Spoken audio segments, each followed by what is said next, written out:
हम आवाज़ के साथ मैं हूं आपकी खिदमत में रेहान अहमद। ज़िंदगी के बारे में कहा जाता है कि ज़िंदगी अनप्रेडिक्टेबल है, यानी अंदाज़ा नहीं होता कि अगले ही लम्हे किसी के साथ भी किसी भी वक्त किसी भी जगह क्या कुछ हो जाए। हादसात और इमरजेंसीज जो हैं वो सिर्फ सड़कों पर नहीं होती, बाज़ारों में नहीं होती, बिल्डिंग्स में नहीं होती, बल्कि घरों में भी हो सकती हैं। लेकिन सवाल ये है कि इन हादसात और इमरजेंसीज के बाद जो रिश्तेदार होते हैं मरीज़ के, वो किस तरह से रवैया अख्तियार करते हैं, किस तरह से कदम उठाते हैं और कैसे वो आगे बढ़ते हैं। यही हमारे आज के प्रोग्राम का मकसद है। हमने कहा कि क्यों ना हम आपको दिखाएं कि जब कोई फैमिली या कोई शख्स इनफरादी तौर पे किसी हादसे से या किसी इमरजेंसी से गुजरता है तो हॉस्पिटल का क्या किरदार होता है, फैमिलीज़ का क्या किरदार होता है और क्या किरदार होना चाहिए। जिस तरीके से हम रवैयों का इजहार करते हैं, क्या वो मुनासिब है या हमें अपने रवैयों पे नज़र सानी करना चाहिए। मैं इस वक्त मौजूद हूँ कराची के लियाकत नेशनल हॉस्पिटल के अंदर। यहाँ पे हर वक्त इमरजेंसीज़ का सामना हॉस्पिटल के अमले को करना पड़ता है। हर वक्त इमरजेंसीज़ आती रहती हैं। हॉस्पिटल का अमला और डॉक्टर्स क्या सोचते हैं इमरजेंसीज़ की सूरत में, फैमिलीज़ क्या सोचती हैं, इन सब पर हम आज के शो में बात करेंगे। आइए चलकर आपको मिलवाते हैं।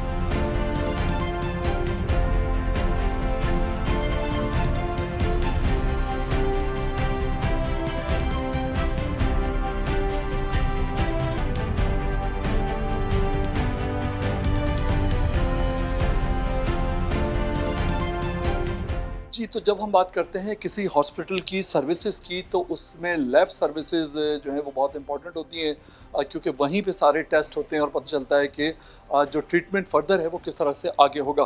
प्रोफेसर डॉक्टर नवीन फरीदी साहिबा जो इस डिपार्टमेंट की इंचार्ज हैं और मेरे साथ मौजूद हैं। अस्सलाम वालेकुम। रेहान साहब, कैसे हैं आप? अल्लाह का शुक्र, बिल्कुल ठीक ठाक। आप ये मुझे बताइए कि दो तीन बेसिक चीज़ें हैं जो मैं पब्लिक की नॉलेज के लिए आपसे पूछना चाह रहा हूँ। हम ये देखते हैं कि इमरजेंसीज़ की जब हम बात करते हैं तो सिर्फ रोड एक्सीडेंट्स की हम बात नहीं करते, हम उन इमरजेंसीज़ की भी बात करते हैं जो घरों पर भी हो जाती हैं, मुख्तलिफ नौइयत की होती हैं, जिसमें हार्ट अटैक है, जिसमें और दूसरे मसाइल हैं, अचानक किसी चीज़ का डायग्नोज होना है, किसी तरह का पेन क्रिएट होना है। आजकल हम बहुत देख रहे हैं कि छालिया, गुटखा, पान ये हमारी सोसाइटी के अंदर बड़ा कॉमन है। तो एक मेरा पर्सनल इसमें इंटरेस्ट था, तो मैंने कहा ये सवाल सबसे पहले मैं आपसे करूँगा कि आपके पास मंथली कितने केसेस आते हैं और थोड़ा सा मुझे इसका बताइए कि ये सारा सिलसिला जो है ये शुरू कहाँ से होता है। देखिए, इस वक्त कराची शहर में सबसे ज़्यादा जो कॉमन कैंसर मर्दों में है वो मुंह का कैंसर है। ओरल कैविटी जिसे हम कहते हैं, मुंह का, ज़बान का कैंसर है वो ख़ास तौर पे मर्दों में। औरतों में इस वक्त भी सबसे ज़्यादा कॉमन कैंसर ब्रेस्ट का है, लेकिन मर्दों में ओरल कैंसर जो है उसने इस वक्त तमाम कैंसर्स को पीछे छोड़ दिया है। और इसकी हमको सबको पता है, इसकी मेन वजह जो है वो गुटखा, छालिया, तंबाकू है जो हम गुटखे के अंदर डाल के खा रहे हैं। और ये अब इतना सिवियर एपिडेमिक की फॉर्म में अब हमारे सामने आ रहा है कि हम रोज़ाना के करीब कम से कम 3 से 4 जबड़े पूरे निकले हुए देख रहे हैं। अल्लाह अकबर, अल्लाह अकबर। और मंथली हम 50 से 60 केसेस कैंसर के, मुंह के कैंसर्स के देख रहे हैं, जो कि मोस्टली यंग मेल्स में हैं, जो कि 30 से 40 की उम्र के दरमियान हैं, जिन्होंने गुटखा खाना 15 से 20 साल की उम्र में शुरू किया होगा और वो अब इस नतीजे पहुँचे हैं कि उनके पहले मुंह में छाले बने, ज़ख़म बने और फिर उसमें कैंसर डेवलप हो गया। और हम ये कैंसर इतना फ्रीक्वेंटली देख रहे हैं कि हम बहुत ज़्यादा परेशान हैं, क्योंकि हम सबसे ज़्यादा कैंसर जो है वो इस वक्त ओरल कैविटी का कैंसर देख रहे हैं, ख़ासतौर पर मर्दों में। और इसकी तरीक़ेकार ये होता है कि वैसे तो इसकी छोटी सी बायोप्सी करके डायग्नोसिस हो जाती है, लेकिन जब इसको हम पूरा निकालते हैं तो उसकी इवैल्यूएशन करनी होती है। एक टेक्निक होती है, उसे कहते हैं फ्रोज़न सेक्शन। फ्रोज़न सेक्शन वो होता है जब आप मरीज़ ऑपरेशन थिएटर में लेटा हुआ है और सर्जन ने वो पूरा हमें स्पेसिमेन या जबड़ा या जो कैंसर है वो पूरा हमें निकाल के भेजा है और वो ये देखना चाह रहा है कि उसने पूरा कैंसर चारों तरफ से निकाल दिया है या नहीं निकाल दिया है, जबकि मरीज़ ऑपरेशन थिएटर में ही लेटा हुआ है। तो ताकि वो पूरा कैंसर क्लियर कर दे और उसके बाद आपको ज़ाहिर है जब पूरा कैंसर आपने जबड़े के साथ निकाला है तो पूरा आपके फेस पे होल बन जाता है। उसको फिर वो कवर करते हैं स्किन से, जिसमें प्लास्टिक सर्जन भी इन्वॉल्व होता है। तो ये पूरी टेक्निक जो है, जब तक कि कैंसर पूरा नहीं निकल जाता वो ये प्लास्टिक सर्जरी उस वक्त नहीं कर सकते।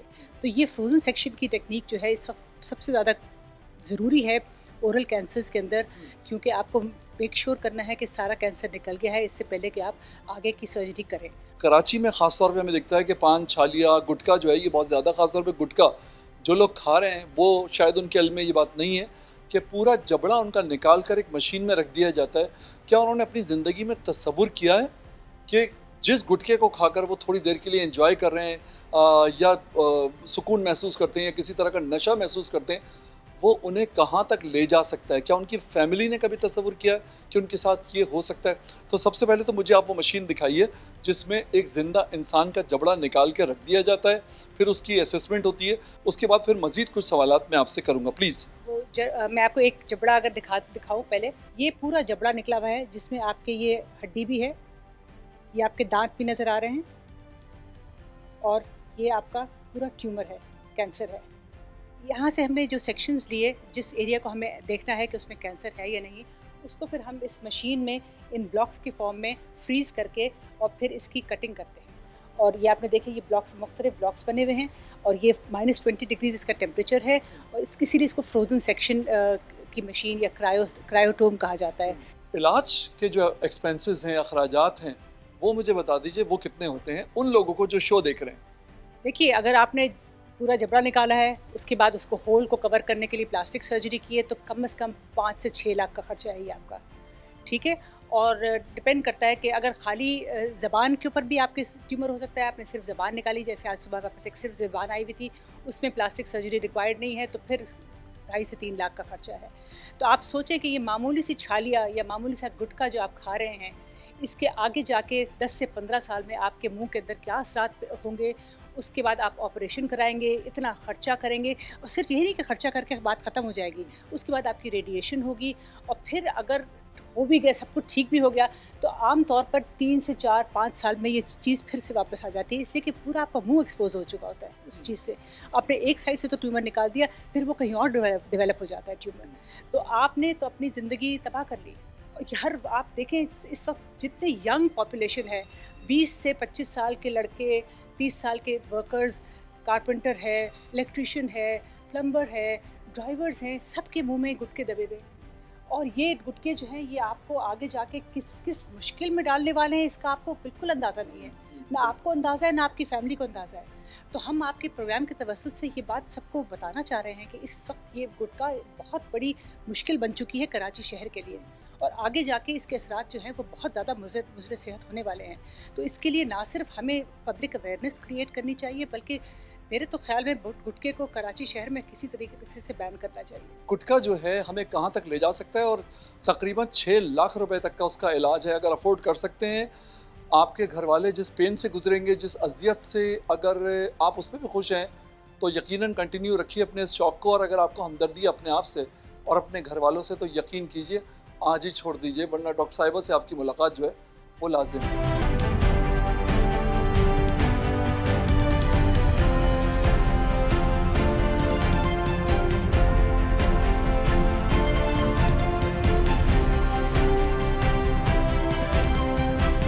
जिस हॉस्पिटल में मैं मौजूद हूँ, लियाकत नेशनल हॉस्पिटल में, state of the art technology इनके पास मौजूद है, और ये इस टेक्नोलॉजी को तशख़ीस के लिए, मरीज़ के इलाज के लिए इस्तेमाल करते हैं। और डॉक्टर महमूद आलम साहब, कैसे मिजाज आपके? अल्लाह का शुक्र, अल्लाह का करम, माशाल्लाह। Welcome to my lab. बहुत शुक्रिया, बहुत शुक्रिया। डॉक्टर साहब यहाँ के इंचार्ज हैं, और जब मेरी इनसे मुलाकात हुई तो उन्होंने कुछ बहुत सारी ऐसी बातें मुझे इस लैब के बारे में बताई और तशख़ीस के अमल के बारे में बताई, जो यकीनन हमारे सुनने वालों के लिए मालूमात अफजा साबित होंगी। डॉक्टर साहब, थोड़ा सा मुझे इस लैब के बारे में बताएं कि ये इतनी ज़बरदस्त मशीन जो मैंने पहले कभी नहीं देखी, ये किस तरह से काम करती हैं और इनमें क्या होता है? अच्छा, ये जो लैब है, जो केमिस्ट्री लैब कहलाती है या हयातियाती कीमिया की लैब कहलाती है, ये वो तमाम टेस्ट परफॉर्म करती है जो आपके जिस्मानी जो काम है, लीवर फंक्शन है, रीनल फंक्शन है, जो मेटाबॉलिक प्रोसेस है, उनकी तशख़ीस करती है ये। और ये जो सिस्टम आपको नज़र आ रहा है जो ऑटोमेटिक चलता हुआ, इसको कहते हैं टोटल लैब ऑटोमेशन। ये 5-6 मशीनों का मरकब बना के बनाया गया है ताकि पेशेंट को जल्द से रिपोर्ट दी जाए, कम से कम ह्यूमन इंटरवेंशन हो, और आला क्वालिटी के साथ, स्टैंडर्ड के साथ रिपोर्ट जो है वो पेशेंट के मोबाइल पे या उनके ऐप पे चली जाए। जैसे आप ये देख रहे हैं कि ये सैंपल लग रहा है और इस पे एक नंबर लिखा है जिसको बार कोड कहते हैं। बार कोड में वो तमाम कवायद मौजूद हैं जो पेशेंट के अपने हैं, और टेस्ट कौन से परफॉर्म किस मशीन पे जाना है, ये AI कहलाता है। ये रीड करता है कंप्यूटर, और वो सबको कंट्रोल करता है और इम्प्लीमेंट करवा देता है कि कौन सा टेस्ट किस मशीन पे जाके कितनी देर में परफॉर्म हो जाएगा और किस कंप्यूटर पे जाके वो पेशेंट अपनी रिपोर्ट देख सकता है। अब हम लोग जा रहे हैं उन मशीनों की तरफ और उस आर्म की तरफ कि जो मशीनें ये परफॉर्म करती हैं टेस्ट। एक मशीन आपको नज़र आएगी जो रूटीन केमिस्ट्री कहलाती है, जो आम के आपके लीवर फंक्शन और किडनी फंक्शन टेस्ट करती है। दूसरी मशीन वो है जो बहुत अहम कंपोनेंट को एनालाइज करती है, इसमें हार्मोन एनालिसिस है और ट्यूमर मार्कर जो कैंसर एनालिसिस कहते हैं। ये पहली वाली मशीन जो ये हार्मोन और ट्यूमर मार्कर के लिए है। पहले सैंपल यहाँ आ जाते हैं और अगर उस बार कोड में ये लिखा हुआ है कि रूटीन केमिस्ट्री भी होनी तो वो सैंपल का पार्ट दूसरी मशीन में भी चला जाता है। अच्छा, जो इमरजेंसी केसेस होते हैं जिसमें आपके पास टाइम नहीं होता बहुत ज़्यादा उसको तज्जिया करने का, तो उसको किस तरह से मशीन जब आती है तो ये मेरे ख्याल में 2 घंटे में आपने कहा कि रिपोर्ट आती है मशीन पे। ये बार कोड में हर चीज़ जो एआई कहलाती है, एआई के अंदर ये लिखा हुआ होता है कि स्टैट और इमरजेंसी टेस्ट उसको फॉर्म परफॉर्म करना है, तो बाकी प्रोसेस से वो माइनस हो करके या उसको जो है तेज़ी से चला करके वो सैंपल इंडिविजुअली तौर पे यहाँ आके रन हो जाता है। अब हम नेक्स्ट जो है वो किस मशीन की तरफ जा रहे हैं और वो क्या काम करती है? अच्छा, ये मशीन वो है कि जो रूटीन केमिस्ट्री परफॉर्म करती है। इसमें लीवर फंक्शन है, कार्डियक फंक्शन है, रिवल फंक्शन टेस्ट है और इसका भी वही तरीक़ाकार और वही पॉलिसी है जो बाकी मशीनों की है कि अगर स्टैट है तो 1 घंटा और रूटीन है तो 2 घंटे में परफॉर्म हो जाता है। ये सामने जो मशीन आपको नज़र आ रही है, ये मशीन वो है कि जो 2 आर्म के साथ ऑटोमेशन से एआई से चल रही है। ये जो बार कोड है इसके अंदर मौजूद, जो आपने शुरू में सैंपल में देखा, वो बार कोड से मूव कर रहा है। ये इस बात को प्रेजेंट कर रहा है कि सैंपल रन हो चुका।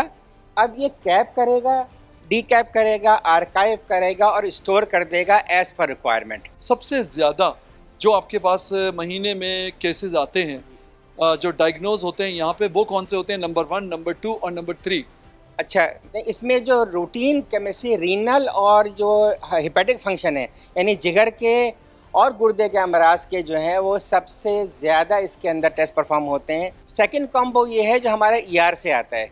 तीसरा वो है जो एक अजीब 10 साल में चेंज आया है कि कैंसर मार्कर की एक लाइन लग गई है कि कैंसर मार्कर के टेस्ट बहुत ज़्यादा है। 1, 2, 3 जो हार्मोन पहले नंबर 2 पे था अब वो नंबर 4 पे आ गया है।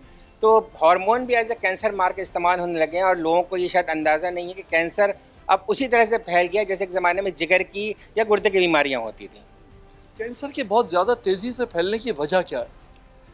वजह एक तो जो प्रिजर्व खाने हैं हमारे, जो प्रिजर्व खाने होते हैं, जो स्टोरेज में खाने, और ये जो बाहर का फास्ट फूड है। फास्ट फूड में हमेशा याद रखें उससे कंपोनेंट कभी भी जो है वो डिस्कार्ड नहीं होते, रिसाइकिल होते रहते हैं। रिसाइकिल होने का कीमिया का एक पुराना उसूल है कि जब आप बार बार उसको हीट करेंगे या रिसाइकिल करेंगे अपना वो जो है तासीर चेंज कर देता है। जब तासीर चेंज करेगा तो किसी आप हाथ के ऊपर अगर 20 घंटे पानी में रखेंगे हाथ की साथ चेंज हो जाती है, तो जब केमिकल बॉडी में डालेंगे तो किसका कितनी चेंज होगी। तो पिछले 20 साल में जो हमारा तरीक़ाकार चेंज हुआ हमारे आवाम का कि बाहर जाके खाना पीना, घर का खाना नहीं खाना, फास्ट फूड ज़्यादा खाना, हर वक्त कोक या इस तरह की चीज़ें पी लेना, वो थोड़ा मसाइल पैदा कर रहा है और कैंसर के इस्तेज़ाब। फिर एक और मसला गुटखा और पान है। यंगस्टर्स को, बच्चों को और यंग जो हमारी लेडीज़ हैं जो फैशन समझ के खाते हैं फास्ट फूड को, उन्हें समझाएगा कौन और ये कैसे होगा? देखिए, समझाने का अमल तो पिछले 20 साल से तमाम तबीब, आप लोग भी और मीडिया वाले भी मुसलसल समझा रहे हैं कि हमेशा तवाज़ुन रहना चाहिए आपका बाहर के खाने में और फैशन में और बाकी रूटीन में। हम जब से रूटीन से हटे हैं अपनी ज़िंदगी में, रूटीन के काम से और मामूल से हटे हैं, तो ये बीमारियां, परेशानियां आना। वैसे भी अगर आप रॉन्ग साइड से आएँ तो एक्सीडेंट के चांस 90% हैं, तो ये रॉन्ग साइड से आना ही कहा जाता है। अगर आप खाना हर बार बाहर का खाएंगे, फास्ट फूड खाएंगे और ऐसा फूड खाएंगे जो नॉर्मल नहीं है, तो आपके लिए परेशानी पैदा होगी और कोई ना कोई चेंज हो सकता है, कैंसर ना हो। आजकल वो बीमारी जो 60 साल की उम्र में होती थी पहले, आज से 20 साल पहले, और 20 साल 25 साल के बच्चे और बच्चियों में हो रही है। तो ये घर की तरबियत और माँ बाप को और बड़ों को समझने की ज़रूरत है कि अपने बच्चों पर नज़र रखें क्या खा रहे हैं। हर चीज़ का एतदाल बहुत ज़रूरी है, बैलेंस होना बहुत ज़रूरी, चाहे वो ग़िज़ा हो चाहे आपकी पूरी ज़िंदगी हो। बहुत शुक्रिया सर, बहुत ही आपने तो फ़िक्र अंगेज़ बातें मुझे बताई हैं। मुझे तो खुद टेंशन हो गई है आपकी ये बातें सुनकर। दूसरों को मैं क्या बताऊंगा, मुझे तो खुद टेंशन हो गई है। मैं रिक्वेस्ट करूंगा ख़ास तौर पे अपनी मदर्स से, जो हमारी यंग मदर्स हैं, वो भी अपने बच्चों की खुराक का ख़ास ख्याल रखें। तरबियत, क्वालिटी टाइम, ये सब उन्हें चाहिए। सिर्फ ये काफ़ी नहीं है कि वो एक इंग्लिश मीडियम स्कूल में आपने उनका एडमिशन करवा दिया और आप मुतमईन हो गए कि बच्चा बस बड़ा आलिम फाजिल बन जाएगा और स्कूल उसे सब कुछ सिखा देगा, उसकी ज़िंदगी बदल जाएगी और वो दुनिया फतेह कर लेगा। ऐसा नहीं है। आपका रोल जो है वो हमेशा उसकी ज़रूरत बच्चे को रहेगी, रहती है, और इससे फ़रार हम हासिल नहीं कर सकते।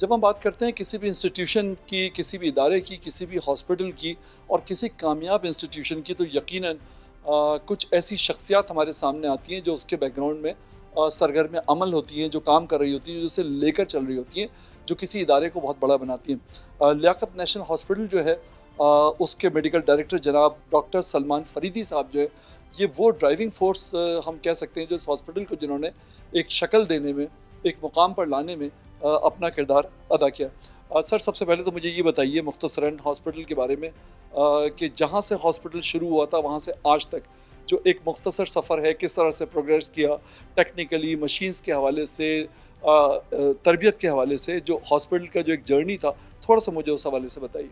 अस्पताल ने जो काम शुरू किया है वो 16 अक्टूबर सन 58 को, और जब इब्तिदा इसकी हुई तो यहाँ पे 3 OPDs थी और कुल 50 बेड्स थे।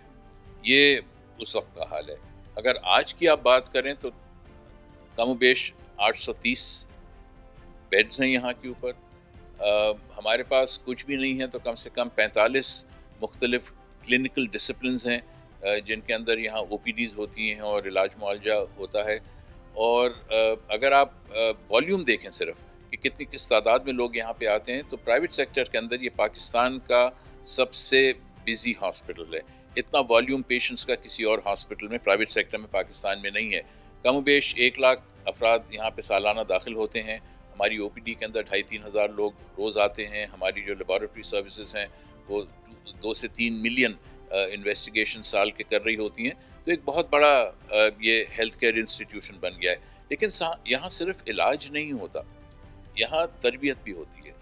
और तरबियत की जो किस नौइयत की तरबियत होती है, तो एक पोस्ट ग्रेजुएट इंस्टीट्यूट है कि यहाँ से हर साल 40-50 डॉक्टर्स जो हैं वो फेलोशिप करके, FCPS वगैरह करके और यहाँ भी काम करते हैं और अस्पतालों में ही जाते हैं। तो जैसे वो एक पौधों की नर्सरी होती है ना, तो हम डॉक्टरों की नर्सरी है यहाँ पे, जो पूरे मुल्क में डॉक्टर सप्लाई करते हैं। तो ये तो पोस्ट ग्रेजुएट इंस्टीट्यूट, कम बेश 500 पोस्ट ग्रेजुएट डॉक्टर्स हैं जो यहाँ ट्रेन करते हैं। हमारे पास 5 अंडर ग्रेजुएट कॉलेजेस हैं। एक मेडिकल कॉलेज है, कॉलेज ऑफ नर्सिंग है, कॉलेज ऑफ फिजियोथेरेपी है, एक कॉलेज ऑफ मेडिकल टेक्नोलॉजी है, कॉलेज ऑफ लेबॉरेटरी साइंसेज है। तो इनमें कुल 1400 तलबा पढ़ते हैं। तो 1400 under graduates, 500 post graduates, 1 lakh patients admission सालाना। तो it's a very very big setup. और अब हम मतलब अपने इस कैंपस की 4 दीवारी से भी बाहर निकल चुके हैं। कराची के अंदर 5 और हमारे आउटरीच सेंटर्स हैं। और सबसे इसमें एक छोटी सी चीज़, हम वो वाहिद टर्शरी केयर हॉस्पिटल हैं पाकिस्तान के, वाहिद, चाहे आप प्राइवेट सेक्टर को देखें चाहे आप सरकारी सेक्टर को देखें, जो ना किसी से चंदा लेते हैं, ना हम कोई फंड रेजिंग करते हैं, ना किसी से हमें ग्रांट मिलती है, ना किसी से हमें डोनेशन मिलता है, ना कोई कम्युनिटी हमारे पीछे है। तो ये सारा कुछ जो कहते हैं ना कि सेल्फ सफिशेंसी के ऊपर, खुद मुख्तारी की बुनियाद पे है। और एक एक इमारत, एक एक चीज़ जो आप इस अस्पताल में देखते हैं, हर इक्विपमेंट इसकी एक ही ज़रिए से आया है। वो ये है कि जो पेशेंट केयर से लोगों का इलाज मुआलजा करके जो थोड़ी बहुत हमारी कमाई होती है, उसी से ये अस्पताल चलता है। तो कोई और हमारा सोर्स ऑफ रेवेन्यू नहीं है। और पाकिस्तान में हम बिल्कुल मुनफरिद हैं इस निस्बत से। डॉक्टर साहब, कोई ख़ास बात आखिर में आप कहना चाहेंगे? देखें, ख़ास बात यह है कि सेहत एक बहुत अहम चीज़ है हर शख्स के ज़िंदगी के अंदर, ठीक है। अफसोस इस बात का है कि एक कौम की निस्बत से हमने इसको वो तवज्जो नहीं दी है जो कि देनी चाहिए। अगर आप यही देखें कि आपके GDP का कितना प्रोपोर्शन हेल्थ केयर के लिए एलोकेट होता है, तो हर बजट के अंदर वो श्रिंक होता चला जा रहा है, ठीक है। At the end of the day, health care is not about treating disease, health care is about a healthy lifestyle. कि इसमें सिर्फ ये नहीं कि आप बीमार हों आप इलाज कराएं, बल्कि बीमार ना हो तो आपने खाना क्या है, आपने एक्सरसाइज कैसे करनी है, ठीक है, आपने स्ट्रेस को किस तरह हैंडल करना है, आपने सोना किस तरह है, वगैरह वगैरह। तो ये सारी चीज़ें आपके हेल्थ केयर में शामिल होती हैं। हम जो है ना इतने बड़े इदारे के अंदर रहते हुए एक जो टिप ऑफ द आइसबर्ग जिसको लिटरली कहते हैं कि जो मुश्किल मसाइल होते हैं, कॉम्प्लिकेटेड बीमारियां होती हैं, उसको हम डील करने के लिए यहाँ पे बैठे हैं और अपनी तरफ से पूरी कोशिश करते हैं। लेकिन असल हेल्थ केयर जो है उसके लिए आपको गली सड़कों के अंदर, मोहल्लों के अंदर, आबादियों में जाना पड़ेगा। और असल हेल्थ केयर उस वक्त सही होगा जबकि एक हामला औरत को बलूचिस्तान के अंदर 35 किलोमीटर नहीं चलना पड़ता है एक हेल्थ केयर विजिटर तक पहुंचने के लिए। तो आई थिंक इन चीज़ों को सही करने की दुरुस्त है। अगर हम इस बात को समझ लें कि हमारी सबकी इज्तिमाई जिम्मेदारी है कि एक दूसरे की सेहत का ख्याल रखें और हुकूमत उसके लिए जितनी भी रिसोर्सेज या जितने पैसे उसको एलोकेट करने की ज़रूरत है वो करे, तब आई थिंक पाकिस्तान की हेल्थ केयर का स्टैंडर्ड कोई वजह नहीं है कि बेहतर ना कर सके। यस सर, आपके टाइम के लिए और जो इन्फॉर्मेशन और जो नॉलेज आपके ज़रिए हमें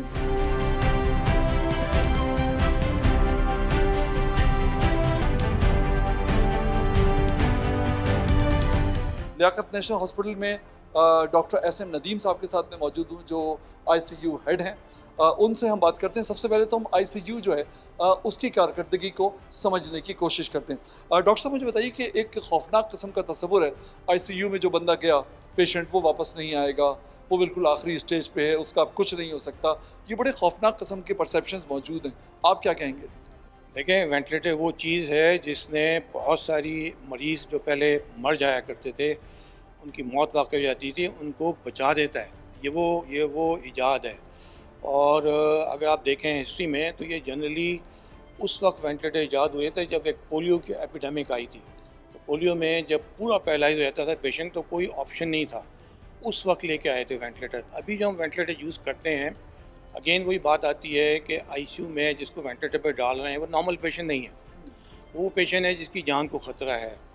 अच्छा, अब जो हम डालते हैं वेंटिलेटर पे कॉमनली, जैसे फॉर एग्जांपल कभी हम डालते हैं जिनको सीवियर हेड इंजरी होती है, उसमें हमारा मकसद ये होता है कि अगर हम वेंटिलेटर पे डालते हैं तो दिमाग की सूजन कम करने में हेल्प मिलती है, या कम से कम बढ़ने नहीं देता वेंटिलेटर सूजन। तो उसके चांसेस कि वो उसका दिमाग की जो चोट थी वो बेहतर हो जाएगी, उसके चांसेस इम्प्रूव हो जाते हैं इसके। इस तरह बास पेशेंट ऐसे आते हैं जो लंग डिसऑर्डर के साथ होते हैं, सीवियर निमोनिया है, उनकी ऑक्सीजन नहीं आ रही, बिल्कुल नहीं बन रही, तो बगैर ऑक्सीजन के तो लाइफ मुमकिन नहीं है ना। तो अगर उनको वेंटिलेटर पे नहीं लेंगे तो देयर इज़ नो होप, कोई उनके बचने की उम्मीद नहीं है इसमें।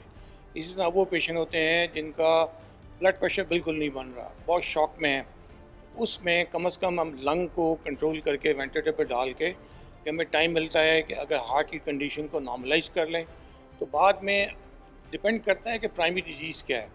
अगर प्राइमरी डिजीज़ कंट्रोल हो जाती है जिसकी वजह से वेंटिलेटर पर डाला है तो इनमें से बहुत सारे पेशेंट वेंटिलेटर से हल होकर अपने घरों को चले जाते हैं।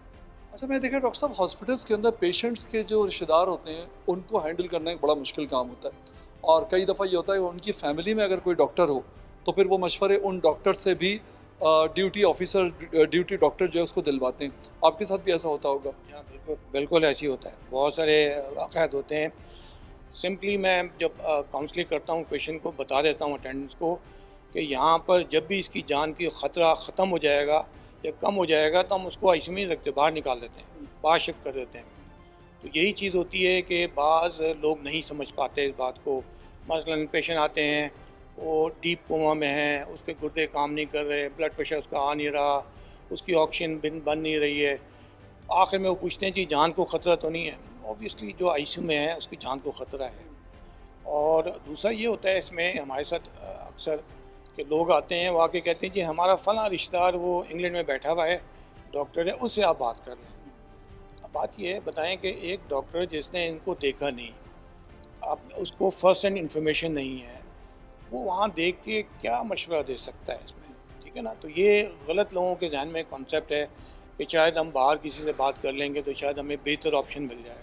जब से आईसीयू बने हैं तो आईसीयू में बेसिकली मॉनिटरिंग होती है वॉलंटियर, एक एक चीज़ को मॉनिटर कर रहे होते हैं कि कितनी ऑक्सीजन है, हार्ट रेट क्या है, रिदम क्या है, ब्लड प्रेशर कैसे चल रहा है, एक एक घंटे में कितना वो किडनी काम कर रही है, कॉन्शियस लेवल क्या है, सारा मॉनिटर किया जाता है।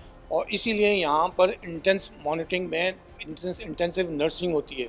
एक पेशेंट के साथ एक नर्स होता है जो उनको देख रहा होता है हर वक्त राउंड द क्लॉक।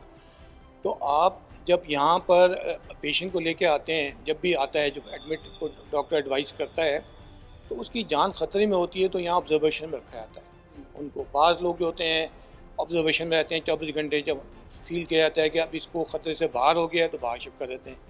लेकिन जो शदीद बीमारी के आलम में लाए जाते हैं तो उसमें कम से कम इनको चाहिए कि अपने डॉक्टर पे या ट्रीटिंग फिजिशियन पे भरोसा करें, और जो उनकी क्वेरीज़ हैं, जो सवालत हैं, वो अपने डॉक्टर से पूछ सकते हैं कि ये हमारी कंसर्न्स हैं, ये बता दें, वो आपको समझा देंगे। लेकिन जब आईसीयू में होता है तो उस पर फुल ट्रस्ट होना चाहिए, और ये जहन में रहे कि आईसीयू नॉर्मल वार्ड नहीं है, यहाँ वो मरीज़ हैं जिनकी जान को ख़तरा है, तो लिहाजा शरह अमवात भी ज़्यादा होता है। डॉक्टर सीमी मेरे साथ मौजूद हैं लियाकत नेशनल हॉस्पिटल के हवाले से।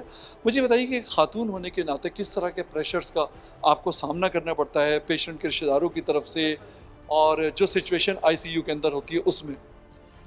क्रिटिकल पेशेंट्स आते हैं सारे, ऑब्वियसली अटेंडेंट्स बहुत ज़्यादा एग्रेसिव भी होते हैं और परेशान भी होते हैं, तो मरीज़ को देखने के साथ साथ हमें उनको भी देखना पड़ता है, उनको भी कूल डाउन करना पड़ता है, कंडीशन बतानी पड़ती है। ऑब्वियसली ये मुश्किल होता है एज अ फीमेल, बट हमें करना है and we are specialized and trained in that. तो अल्हम्दुलिल्लाह हम लोग करते हैं, मरीज़ हमसे एतबार में आते हैं और अच्छा मैनेजमेंट के साथ खुश होकर जाते हैं। तो मुझे बताइए कि जब आप बिल्कुल एक आखिरी स्टेज पे पेशेंट को देखते हैं तो ख़वातीन का तो एक आम तस्वुर है कि हाथ पैर फूल जाते हैं, वो सिचुएशन कभी आपके सामने आई? नहीं अल्हम्दुलिल्लाह, मैं क्योंकि मैं बहुत काम टाइम से कर रही हूँ, मुझे तकरीबन 10 साल ज़्यादा हो गए, तो मेरे साथ तो अल्हम्दुलिल्लाह अभी से नहीं हुआ। लेकिन ऑब्वियसली जो हमारी ट्रेनीज़ हैं, जूनियर डॉक्टर्स हैं, उनके साथ होता है, तो वो भी ट्रेन हो जाती हैं जब ऐसा काम करते रहते हैं। तो जब आपको वर्क कॉन्फिडेंट हो रहा तो फिर आपके हाथ पाँव नहीं फूलते हैं। आईसीयू के प्रेशर्स किस तरह के होते हैं? आईसीयू के प्रेशर्स बहुत ज़्यादा होते हैं, जैसे रोड ट्रैफिक एक्सीडेंट्स आते हैं, गन शॉट्स आते हैं, उसके साथ पुलिस वाले इन्वॉल्व होते हैं और भी दूसरी टीम्स इन्वॉल्व होती हैं, उनको हैंडल करना, पेशेंट को देखना। अगर पेशेंट बहुत टाइम किसी और हॉस्पिटल से आके ख़राब होके हमारे पास आ जाते हैं तो वो सिचुएशन अलग होती है, तो बहुत कॉम्प्लिकेटेड चीज़ें हैं, बट हैंडल करने का तरीका है, सबको काम डाउन करने का तरीका है और ट्रीटमेंट का तरीका है, तो अल्हम्दुलिल्लाह वो सब सेट हो जाता है चीज़ें। क्या कहेंगी पेशेंट के रिश्तेदारों से जो प्रॉब्लम क्रिएट करते हैं, जो बहुत ज़्यादा हाइपर हो जाते हैं, एग्रेसिव हो जाते हैं, उनसे क्या कहना चाहेंगी? हम ये बोलना चाहते हैं कि हम अपना बेस्ट करते हैं और पेशेंट की ट्रीटमेंट के लिए, और हम जब डॉक्टर्स पे एतबार करेंगे तो ही आप पेशेंट के लिए दुआ कर पाएंगे। अच्छा, एग्रेसिव होने से आप खुद भी परेशान होंगे और मरीज़ और डॉक्टर को भी परेशान करेंगे। तो ये है, मैं उनको कहना चाहूँगी कि एतबार करें तो सब कुछ सही है। क्या बात है, बेहतरीन, बहुत शुक्रिया आपका।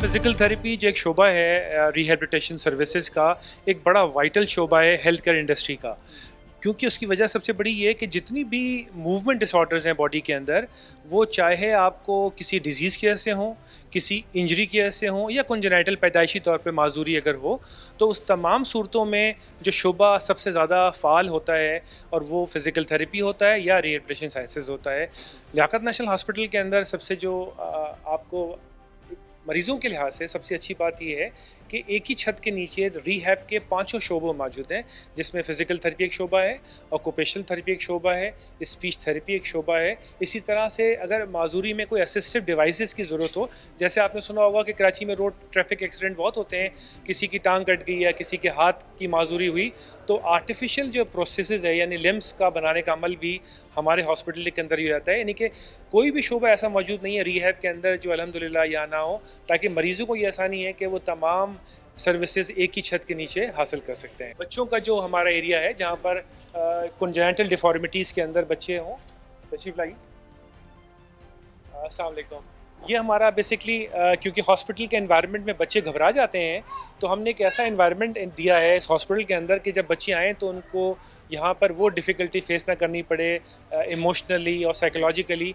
हमारी बहुत अच्छी थेरेपिस्ट हैं मिस कुत्सिया, जो बच्चों को रोज़ाना हैंडल करती हैं, और रोज़ाना हमारे पास 20 से 22 बच्चे जिनको डिसेबिलिटी इशूज़ हैं, कंजेनिटल हैं, वो यहाँ पर मौजूद हैं और आपके सामने भी हैं, जिनकी ट्रीटमेंट अभी जारी है। तो कुत्सिया, कुछ आप बताना चाहेंगी, कुछ ऐसे पेशेंट्स जिनकी रिकवरी बहुत अच्छी हुई यहाँ पर मौजूद हैं? हमारे पास हमारे एक पेशेंट हैं उस्मान, जो कि डायप्लेजिक सीपी हैं। बर्थ के टाइम पे जो है वो रोए नहीं थे, जिसकी वजह से उनके दिमाग का कुछ हिस्सा जो है वो डैमेज हो गया था। इसके बाद जो है उनके माइलस्टोन्स टाइमली अचीव नहीं हुए। हमारे पास फिजियोथेरेपी इन्होंने तकरीबन 9 महीने की उम्र से स्टार्ट की थी। अभी वो माशाल्लाह 3.5 साल के हो गए हैं। अब जो है वो बैठ सकते हैं, खड़े हो सकते हैं, विद सपोर्ट यानी वॉकर की सपोर्ट से स्टैंडिंग भी कर सकते हैं। वो देखें सामने वो स्टेपर कर रहे हैं, वो माशाल्लाह बहुत अच्छी रिकवरी है। तो ऐसे बच्चे जो कि फ़िज़िकली इतने अच्छे नहीं हैं, तो उनका अगर फिजियोथेरेपी कराया जाए तो वो बहुत अच्छे से अपना काम कर पाते हैं इन फ्यूचर। तो आज आपको मैं एक ऐसे डिपार्टमेंट के बारे में विज़िट करा रहा हूँ जो कि बहुत सबसे कदीमी फ़िज़िकल थेरेपी का, यानी कि अगर हम 18वीं सदी में चले जाएं तो वहाँ पे रोमन्स के अंदर सबसे ज़्यादा हाइड्रोथेरेपी, जिसको हम एक्वेटिक थेरेपी कहते हैं, उसके ज़रिए इलाज किया जाता था। आज के दौर के अंदर जो टैंक सिस्टम है, यानी कि पानी के कुछ अपने फ़वाइद होते हैं, जिसको हम एक्वेटिक थेरेपी कहते हैं, उसके अपने 3 फ़ीचर्स होते हैं। उसमें से एक बड़ा feature water resistance, heat therapies and buoyancy effects. तो वहाँ पर जो टैंक थेरेपी है वो सिर्फ लियाकत नेशनल हॉस्पिटल में अवेलेबल है। अगर कराची की बात की जाए तो ये एक हमारे पास खासा है कि हाफ बॉडी इमर्जन के बजाय full body water tank system के तहत हम हाइड्रोथेरेपी मेंटेन करते हैं। हमारी बहुत अच्छी हाइड्रोथेरेपिस्ट हैं जो कि यहाँ परफॉर्म करती हैं। फिर उनका आप उनसे मुलाकात कीजिए। जी, मेरा नाम खान अलीशा खान है। मैं as a clinical physical therapist in Liaquat National Hospital मैं अब काम कर रही होती हूँ। यहाँ पे आप देख सकते हैं ये हमारे पास हाइड्रोथेरेपी सेंटर है। यहाँ पे 2 तरह के पूल्स को इनॉग्रेट किया गया है, जिसमें कि एक है हमारे पास डीप पूल और एक हमारे पास है शैलो पूल। शैलो पूल में हम उन पेशेंट्स को लेके जा रहे होते हैं जिनको कमर की दर्द की तकलीफ़ के साथ आते हैं, या फिर जोड़ों में दर्द होता है, या फिर वो स्टिफनेस की कंप्लेन कर रहे होते हैं। इसके साथ साथ अगर मैं आपको मिसाल के तौर पे न्यूरोलॉजिकल केस, जैसे कि फालिज के पेशेंट्स, आजकल पाकिस्तान में बहुत से केसेस इस तरह के आ रहे हैं, तो उनके लिए ये काफ़ी मुफीद माने जाते हैं। इसके साथ साथ यहाँ पे डीप पूल में ज़्यादा रेजिस्टेंस दी जाती है। ये उन पेशेंट्स पे फोकस किया जाता है जिनमें ज़्यादा से ज़्यादा स्ट्रेंथनिंग करवानी पड़ती है। बिल्कुल सही है। ठीक है, तो यहाँ पे बच्चे जो हैं उनका भी होता है ट्रीटमेंट वगैरह जो है? जी, यहाँ पे हर एज ग्रुप के इनकॉर्पोरेट किया जाता है, फ्रॉम जूनियर्स टू सीनियर्स, लेकिन यहाँ पे under the supervision of physical therapist करवाया जाता है। ऐसा नहीं है कि हाइड्रोथेरेपी एक ऐसी थेरेपी है जो कि बगैर एक सुपरविजन की करवाई जाए। यहाँ पे आपके पास एक फिजिकल थेरेपिस्ट है, पूरे सेशन में आपको सुपरवाइज करवाएगा, मॉनिटर भी करता रहेगा, और उससे पहले आपकी पेशेंट की असेसमेंट होती है। तो रोज़ाना कितनी देर हाइड्रोथेरेपी जो है, रोज़ाना कितनी देर पेशेंट को करवाई जाती है? वैसे डिपेंड करता है अपनी पेशेंट की कंडीशन पे। कुछ पेशेंट्स, जैसे कि कुछ केसेस हमारे पास आते हैं फालिज के, वो 30 मिनट्स ले सकते हैं, जिसमें हम 10 मिनट्स अपने पेशेंट के लिए शावर टाइम के लिए रखते हैं, ताकि उनका बॉडी टेम्परेचर नॉर्मलाइज हो जाए। क्योंकि एक तरफ से हम इमर्शन थेरेपी की तरफ लेके जा रहे हैं और एक तरफ हम बिल्कुल आउटसाइड इन्वायरमेंट में लेकर आ रहे हैं। तो 10 minutes for shower time and 30 minutes for the hydrotherapy session.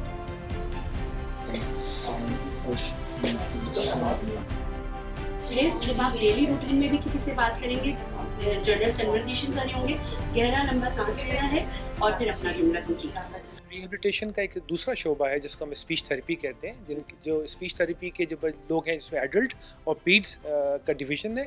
तो जो एडल्ट सेक्शन है, आपको मैं मुलाकात कराता हूँ स्पीच थेरेपिस्ट हमारी मिस अनीका। अच्छा अनीका, थोड़ा सा मुझे बताएं इस डिपार्टमेंट के बारे में, क्या करता है, किस तरह काम करता है और किस तरह के पेशेंट्स को आप लुक आफ्टर करती हैं? जो स्पीच थेरेपी है वो इस किस्म का ट्रीटमेंट है कि जो बड़े या बच्चे जिनको बोलने में, सुनाई में, अल्फाज की अदायगी में दिक्कत होती है, अल्फाज की प्रोनंसिएशन जिसे कहते हैं, तलफ़ुज़ में मसाइल होते हैं, आवाज़ का मसला होता है या निगलने चबाने का मसला होता है, उसमें एक स्पीच थेरेपिस्ट पेशेंट को हेल्प कर रहा होता है। स्पीच थेरेपी बच्चों की भी की जा सकती है और बड़ों की भी की जा सकती है। तो डिपेंड करता है कि किस तरह का पेशेंट हमारे पास है और उनको किस तरह के मसाइल दरकार है, और उसमें हम उनकी मदद कर रहे होते हैं। इसकी वजह क्या होती है? स्पीच प्रॉब्लम्स जो होते हैं बड़ों में, ख़ास तौर पे, बच्चों में तो चलें बाय बर्थ भी हो सकते हैं, बड़ों में क्या प्रॉब्लम, उसका जो रीज़न है वो क्या है? बहुत सारे मल्टीपल रीजंस होते हैं, जैसे न्यूरोलॉजिकल फालिज के बाद हमारे पास पेशेंट्स आ रहे होते हैं, ब्रेन का एक हिस्सा डैमेज हो जाता है तो पेशेंट्स को बोलने में दिक्कत हो रही होती है, या निगलने चबाने में मसला आ रहा होता है जिसे हम स्वॉलिंग डिसऑर्डर्स कहते हैं, या फिर कोई रोड ट्रैफिक एक्सीडेंट है जिसमें कोई नर्व डैमेज हो गई है या कुछ इस तरह का मसला है, तो फिर इस तरह के पेशेंट्स को भी हम डील कर रहे होते हैं। अच्छा, एज ए यंग डॉक्टर क्या समझती हैं आप, हॉस्पिटल्स तक कौन सी चीज़ जो है वो लोगों को लेकर आती है, और दूसरी ये चीज़ ये कि हम अपने माशरे में कैसी ज़िंदगी गुजारते हैं आजकल? हमारे सोसाइटी का सबसे बड़ा प्रॉब्लम ये आता है कि वो एक केयरलेस ज़िंदगी गुजार रहे हैं। तो मेरा मैसेज हमारी इन्वायरमेंट के लिए यही है कि वो एक अपनी सेहत का ख्याल रखें और इसकी कदर करें, क्योंकि हमारी ज़िंदगी बहुत छोटी है और बहुत खूबसूरत है, तो इसको अच्छे से और एहतियात से गुजारें। बहुत शुक्रिया, थैंक यू सो मच। यही मैसेज है आज के शो का। ज़िंदगी से प्यार कीजिए, ज़िंदगी की कदर कीजिए और खुश रहिए। अगले प्रोग्राम तक के लिए अल्लाह हाफ़िज़।